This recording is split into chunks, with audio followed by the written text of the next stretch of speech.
సైనికుల నాయకుడు. మొగలాయి సైన్యానికి ఒకే ఒక నాయకుడు, ఆయనే జలాలుద్దీన్ మహమ్మద్. గూఢచారుల సమాచారం ప్రకారం మొగలాయి సైన్యం మన రాజ్యానికి చేరువలో ఉందట. ఆ జలాలు మన ఆమీర్ మీద కన్నేశాడు. మొగలాయులు మన ఆలయాల్ని, పవిత్ర స్థలాల్ని ధ్వంసం చేయదలిచారు. అయితే మీరు సుజామలుకి బాధ్యతలు అప్పగించొచ్చు కదా? అతనికి కావలసింది ఆమీర్ గద్దె మాత్రమే, రాజపుత్రుల ఐక్యత కాదు. అంతర్గత కలహాల గురించి మొగలాయులకి గనక సమాచారం అందినట్లయితే వాళ్ళు ఆమీర్ మీద దాడి చేయడానికి ఏమాత్రం వెనకాడరు. అయితే వాళ్ళని అడ్డగించడానికి ఎలాంటి మార్గం లేదా? వాళ్ళని ఎవరూ అడ్డగించలేరు. ఆ జలాల్ కరవాలం గాలిని కూడా నరికేటంత వేగంగా తిరుగుతుందట. అతని సైనికులు కూడా అతనిలాగే చాలా కిరాతకులట. అతనికి ఎవరన్నా భయం లేదు.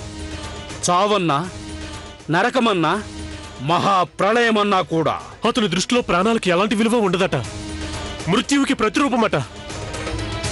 వాణ్ణి సాక్షాత్తు సైతానే తయారు చేశాడు. వాడికి హృదయం అనేదే లేదు. ఎంతో మంది రాజులు వాడికి శరణమంటూ వాడి ముందు మోకరిల్లారు. మైనావతి, వాణ్ణి అడ్డుకోగల వాళ్ళు ఒక్కరైనా ముందుకు రావాలని నా ఆశ. మన రాజపుత్రుల మర్యాద కాపాడగలిగేదెవరు? ఆ పొగరబోతు తలని మట్టి కరిపించగలిగేవారెవరు?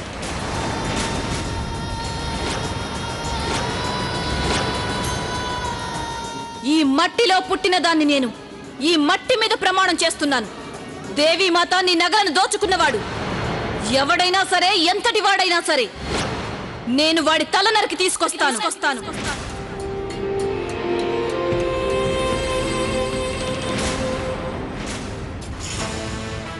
ఇక రాజపుత్ర ప్రాంతంలోని ప్రతి అణువు నా ఆధిపత్యంలోకి వచ్చేస్తోంది.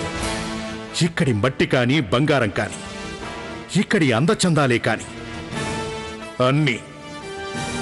అన్నీ నాకే సొంతం కావాలి.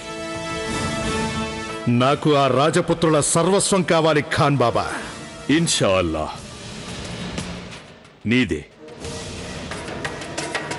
సర్వం నీదే అవుతుంది.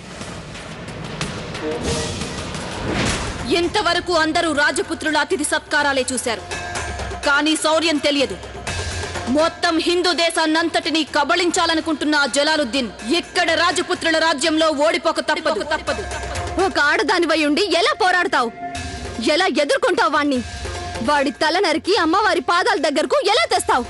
ఆడదంటే అందరూ అబ్బలనుకుంటారని నాకు తెలుసు, కానీ ఒక ఆడదాని సంకల్పం బలహీనమైంది కాదు.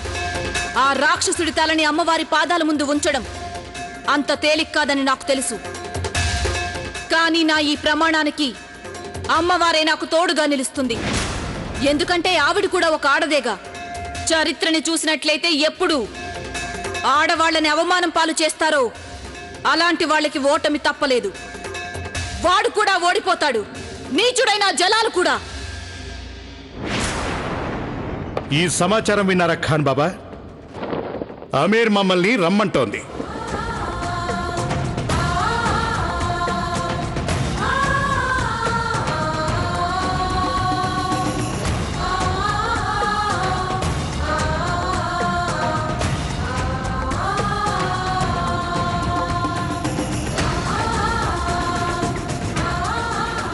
ఆరంభం కానున్న కథకి ఇక్కడే అంకురార్పణ జరుగుతోంది.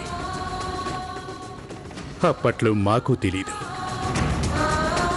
ఆరంభమైపోయిన ఈ కథకి అంతమేమిటో అప్పట్లో మాకు తెలియదు.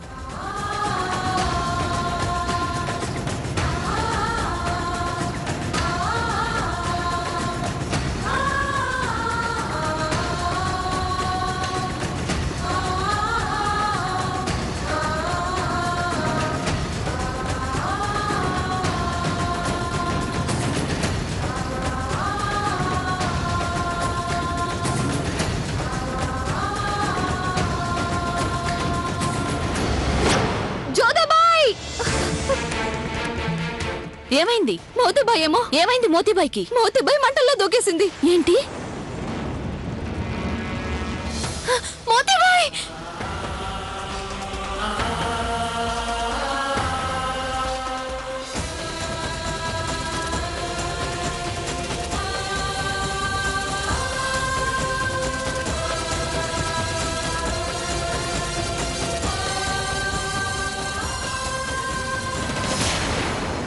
మోతిబాయ్, మోతిబాయ్, ఏంట పని మోతిబాయ్?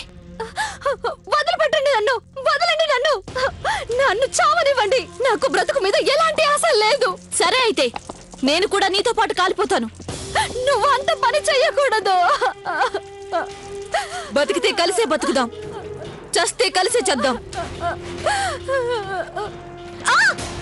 జోదా, జోదా, జోదా.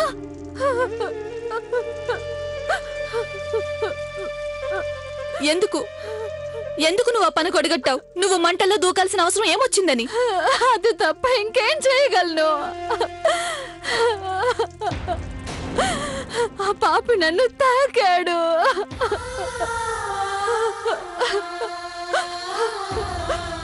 ఇప్పటికి నన్ను ఎవరు సొంతం చేసుకోరు, నన్ను ఇలా బ్రతకనివ్వరు. అలాంటప్పుడు అసలు బ్రతకడానికి హక్కు లేనప్పుడు ఏం చేయమంటావు? నన్ను ఎందుకు బతకాలి నేను? నన్ను చావనేవు, నన్ను చావనివ్వు. కనీసం నా గురించి ఆలోచించావా? ఈ జోదా ఇంకా బతికే ఉంది. మరి నువ్వు కనీసం ఈ జోదా కోసమైనా బతికుండలేవా? మోతిబాయ్,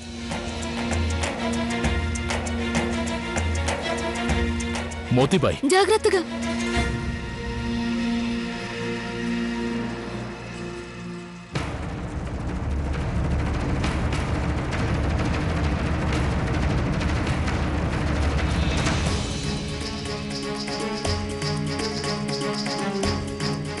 పాపం చేసేది వాడు,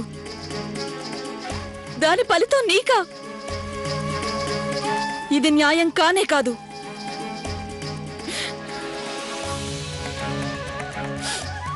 చాలు మోతిబాయ్, చాలు. ఇప్పుడు కాలిపోక తప్పదంటే పాపమే కాలిపోతుంది. నిన్ను తాకినవాడు వాడంతట వాడే కాలిపోవాలి. మొగలాయిల పాప బాండం నిండిపోయింది. అది ఇక ఈ రాజపుత్రుల వాకిట్లోనే పగిలిపోతుంది. నువ్వే చూస్తావు. వాడికి చావొచ్చిన వేళ తల దాచుకోవడానికి అటు మట్టి గాని ఇటు మంట గాని ఉండబోదు.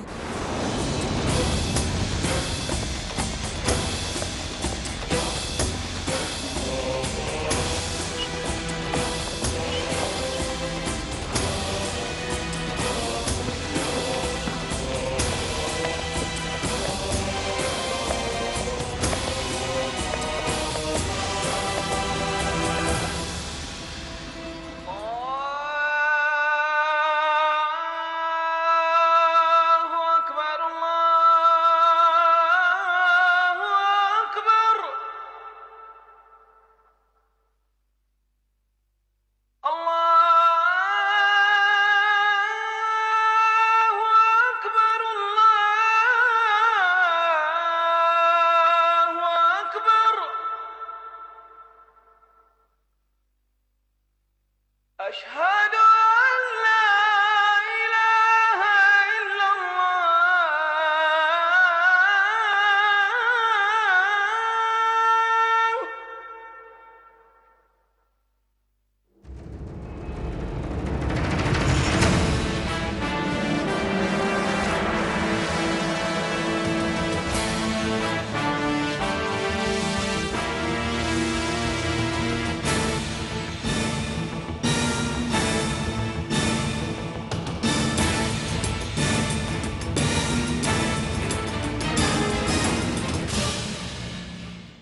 ఆగిపోయావేం జలాల్?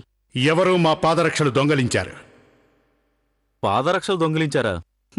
పోనీలే, మంచిదేలే. ప్రాణాల మీదకొచ్చింది అదేదో పాదరక్షలతోనే వదిలిపోయింది. పాదరక్షలతో పాటు ఆపదలన్నీ పోయాయనంటారు. ఆపదను కొని తెచ్చుకున్నది దోచుకున్న వాళ్ళే.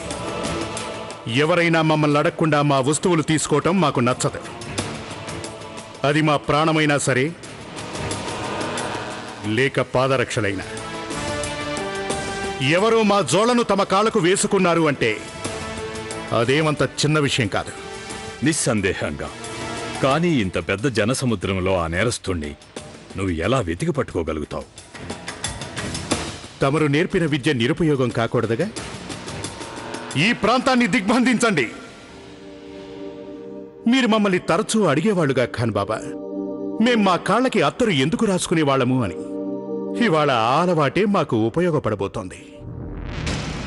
ఎవరు మా పాదరక్షలు దొంగతనం చేశారో వాళ్ళ చేతులకైనా సువాసనుంటుంది, లేదా పాదాలకైనా.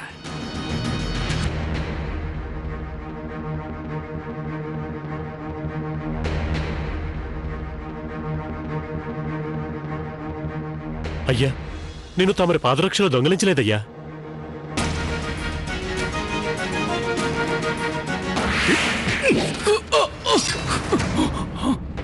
నాకంతటి ధైర్యమా? మీ పాదరక్షలు దొంగిలించే ధైర్యమా? నేను మీ పాదరక్షలు తీయలేదు. అదే నిజమైతే ఆ జోళ్ళు నీవే.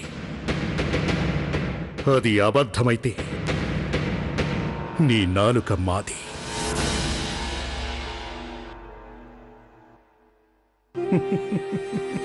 అయ్యగారు, పొరపాటు అయిందండి.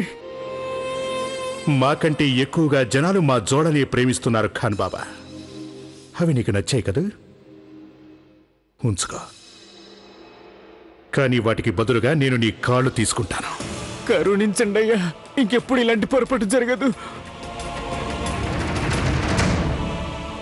అయ్యా అయ్యా, నన్ను మన్నించండి అయ్యా, నన్ను క్షమించి వదిలేయండి అయ్యా. చూశారుగా, ఎవరైనా సరే జలాల దగ్గర పూచిక పుల్ల దోచుకోవాలని చూసినా తను వాళ్ళకి బతికే లేకుండా చేస్తాడు.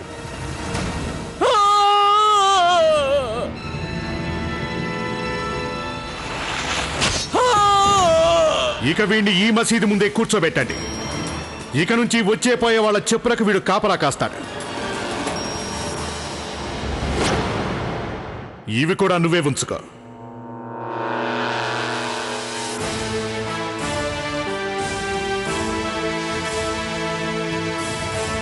వీడు ఎప్పుడు ఆ చెప్పులను చూసినా వీడికి వీడి కాళ్లే గుర్తుకొస్తాయి. అలాగే మేము గుర్తుకొస్తాం. అప్పుడు వీడు జనాలకి తన గోడు చెప్పుకుంటాడు. అప్పుడు తెలుస్తుంది ప్రాణభయం అంటే ఏంటో. ఒక పేదవాడి కాలు నరికేసి అదేదో ఘనత అనుకోవడం జలాల్కి ఒక ఆట లాంటిది.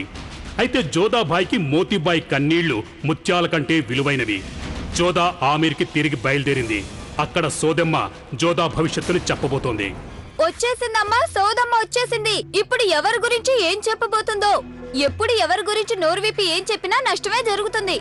చూసుకో, దెయ్యం ఎలా ఉంటుందన్నావుగా, చూసుకో, సాక్షాత్తు దెయ్యమే. కానీ దయ్యం పాదాలు వెనక్కుంటాయిగా, దీనివి మామూలుగానే. ఇక చాలే, అది గనక విన్నదంటే శాపం పెట్టేస్తుంది. అప్పుడు నీ పాదాలే వెనక్కి తిరిగిపోతాయి.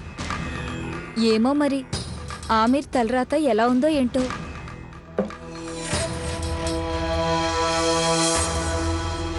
చూపుతోనే తెలుసుకుంటుంది. చూస్తే చాలు అంతా చెప్పేస్తుంది. రాగల భవిష్యత్తుని ఈ సోదెమ్మ గవ్వలతో చూసి చెప్పుతుంది. ఇదిగో కుర్రదానా, ఆ మాట సంగతి పక్కన పెట్టు. నీ సంగతి విను ముందు. నీ మొగుడు నీ దగ్గరికి రావట్లేదు కదో, ఇక వాడు ఎప్పటికీ రాడు. చంద్రుడు మబ్బుల్లో దాక్కుంటాడు. అమావాస్య ఇక నిరంతరం ఉంటుంది. వాడు వేరే దాన్ని చూసుకున్నాళ్లే.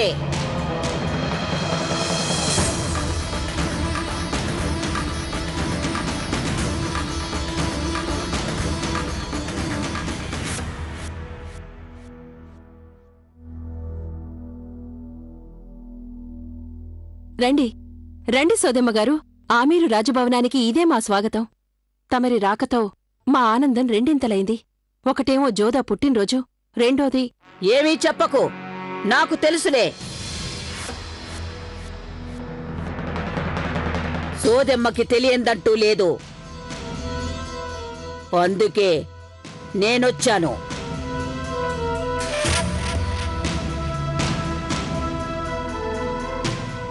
తమరి రాకతో మా గౌరవం మరింత పెరిగింది. నేను కూడా తమరికి మరింత గౌరవం ఇవ్వదలిచాను. మాతో పాటు రండి, దయచేయండి.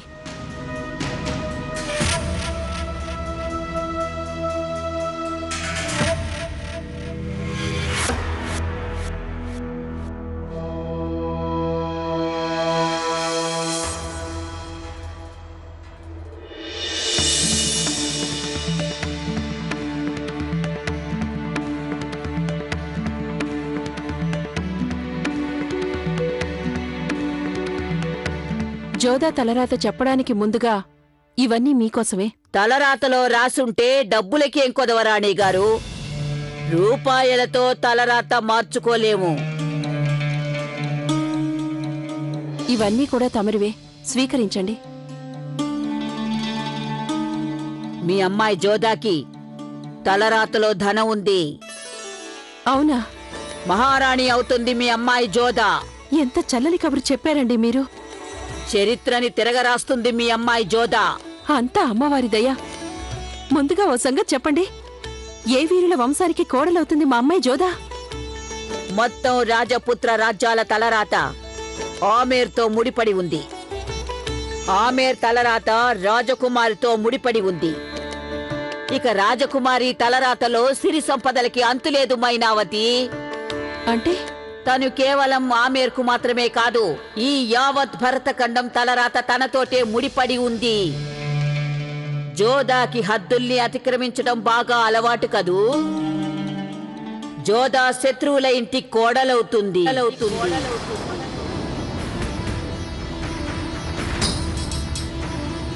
కాని మొత్తం రాజపుత్ర రాజ్యంలో ఆమేరుకి శత్రువులంటూ ఎవరూ లేరు. మరి ఈ రాజ్యాలకి వెలుపల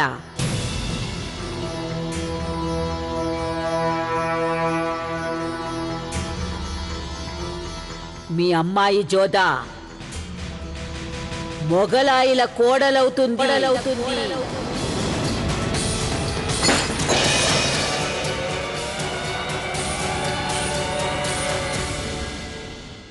వీల్లేదు, మీరు అబద్ధం చెప్తున్నారు. మా జోదా తలరాత ఇంత ఘోరంగా ఉండదు. ఒకసారి చెప్పండి, ఒక్కసారి అనండి తమరి లెక్కల్లో పొరపాటు జరిగిందని. ఒక్కసారి చెప్పండి.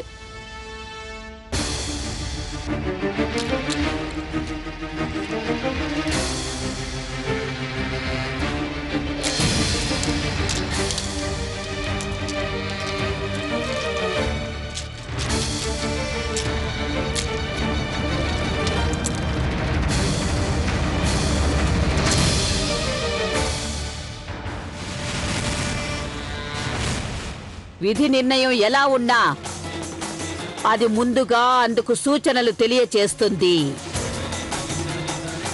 మరికొద్దిసేపట్లో నువ్వు నీ కూతుర్ని చూసినప్పుడు తన నుదుట మట్టితో తిలకం దిద్దుకుని ఉంటుంది.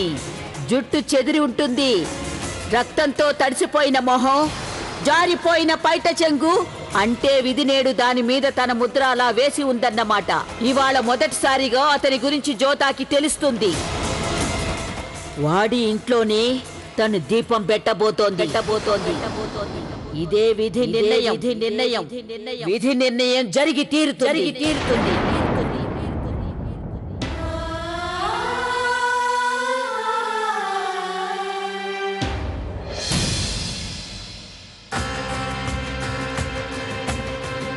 దీప, సర్వజ, పుష్ప, ఎక్కడ చచ్చారు మీరంతా? తొందరగా రండి, రండి.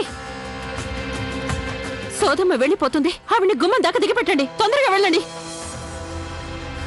ఈవిడ ఇవాల్టి సాయంత్రం జరిగే ఉత్సవానికి ఉండబోదు. మైనావతి, నేను తమరితో తర్వాత మాట్లాడుతానక్కయ్యా. ముందు వీడిని సాగనంపండి. పుష్ప,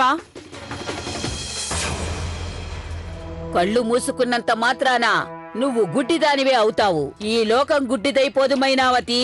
సోదమ్మని కాదన్నంత మాత్రాన తలరాత మారిపోదు. ఈ సోదమ్మ చెప్పిన మాటలు బాగా గుర్తు పెట్టుకో.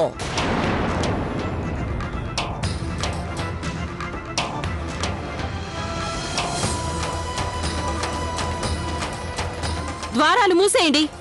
మళ్ళీ ఆవిడ మన వాకిట్లో ఎప్పుడూ కాలు పెట్టడానికి వీల్లేదు. మూసేయండి ద్వారాలు. అలా జరగకూడదు. అలా ఎన్నటికీ జరగకూడదు. అయినా అసలు తనేం చెప్పింది? ఏం లేదు, తను తప్పుగా ఏం చెప్పలేదు. ఏమీ లేదు. మీరందరూ బాగా గుర్తు పెట్టుకోండి. సోదమ్మ ఇక్కడికి వచ్చినట్టు జోదాకి తెలియకూడదు. తను చెప్పిన సంగతి తెలియకూడదు. ఈ సంగతి మన కళ్ళకి చెవులకి మాత్రమే పరిమితమై ఉండాలి.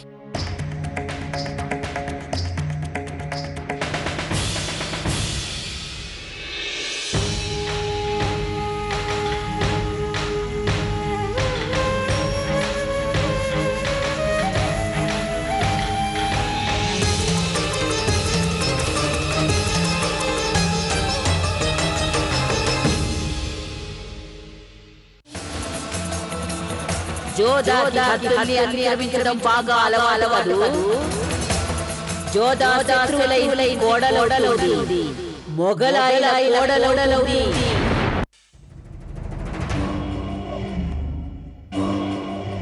తమరు మా ఇంటికి వేంచేయడం నా అదృష్టం. తమరికి అతిథి సత్కారాలు చేసే అవకాశం లభించింది.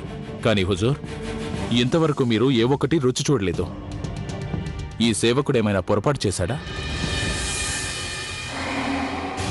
సేవకుడు ప్రశ్నలు అడగకూడదు సైఫుద్దీన్, కేవలం ఆదేశాలు పాటించాలి. అయితే ఆదేశించండి హుజూర్. తమరి సేవకి ఏం కావాలో చెప్పండి.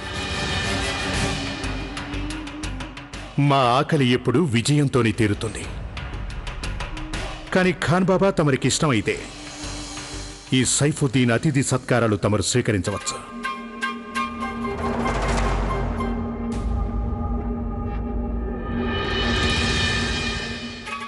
చక్రవర్తి, తమరు కాసేపు విశ్రాంతి తీసుకోండి.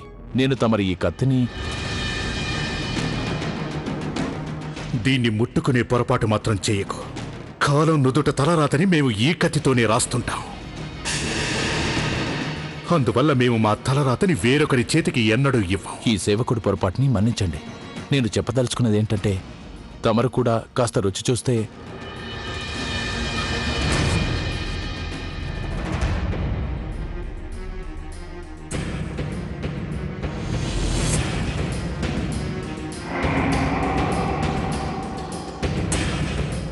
ముందుగా నువ్వే రుచి చూడు. అయ్యా, చెప్పేది నీకే, ముందుగా నువ్వే రుచి చూడు. అంటే చక్రవర్తి, తమ ఈ సేవకుణ్ణి ఆ మాత్రం కూడా నమ్మడం లేదా? మేము ఆదేశాలు పాటిస్తేనే ఆనందిస్తాం, నీ వివరణ అక్కర్లేదు.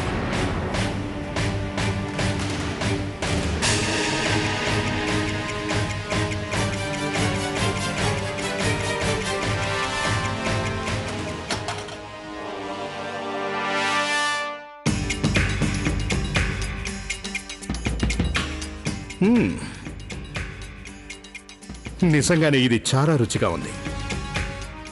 అయితే అది నీ గొంతు నుంచి లోపలికి దిగకపోతే నీ తల ఇప్పుడే నీ మొండె నుంచి వేరవుతుంది. కానీ ఈ సేవకుడి తల మీకే సొంతం హుజూర్.